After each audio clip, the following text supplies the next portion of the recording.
ବିଷୟରେ ଗୋଟେ ରଚନା ଲେଖିବା। ସରଗଠୁ ମହାନ ସେ ବାପା ଆମର, ତାଙ୍କ ଚରଣରେ ସଦାକୋଟି ଜୁହାର।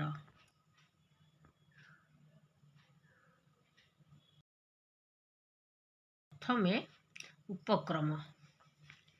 ପିତା ସ୍ୱର୍ଗଠାରୁ ମହାନ, ସେ ହିମାଳୟ ପରି ସହନଶୀଳ ଓ କରୁଣାରେ ଭରା। ଆମ ପାଇଁ ସେ ନିରାପତ୍ତାର।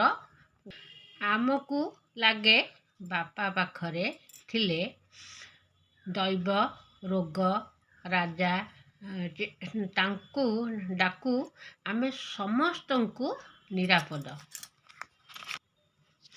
ମୋ ବାପାଙ୍କ ପରିଚୟ।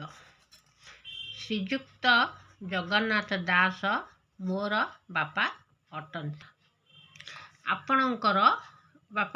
ଆପଣଙ୍କର ବାପାଙ୍କ ନାମ ଯା ସେଇଆ ଲେଖିବ। ସେ ଜଣେ ଶିଳ୍ପପତି।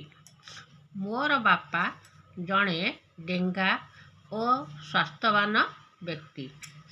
ତାଙ୍କର ରଙ୍ଗ ଗୋରା, ଖୁବ୍ ଚୁପଚାପ, ସବୁବେଳେ ହସ ହସ ମୁହଁ। ଜମା ରାଗନ୍ତି ନାହିଁ, ଜମା ବିରକ୍ତ ହୁଅନ୍ତି ନାହିଁ। ସଫା ଓ ସୁନ୍ଦର ପୋଷାକ ପିନ୍ଧିଥାନ୍ତି। ତାଙ୍କ ପରିବାର ପ୍ରତି ଦାୟିତ୍ୱବୋଧ।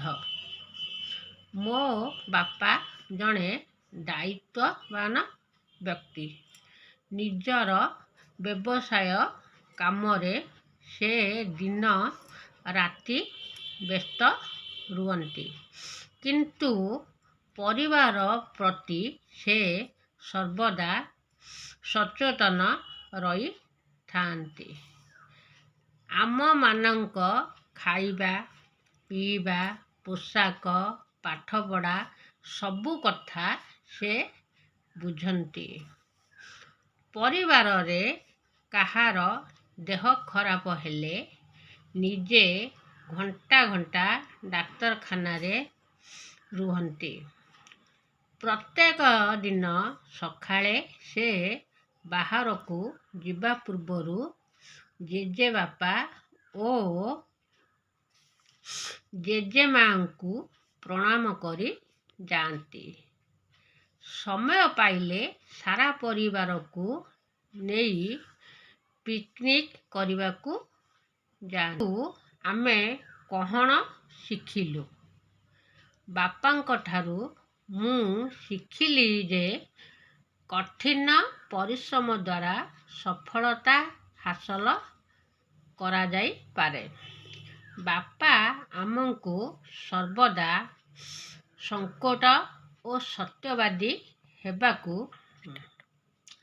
ନିଜର ଭଲ ସହ ଅନ୍ୟର ଯେପରି ଅସୁବିଧା ନ ହୁଏ ସେଥିପ୍ରତି ସତର୍କ ରହିବାକୁ ସେ ପରାମର୍ଶ ଦିଅନ୍ତି।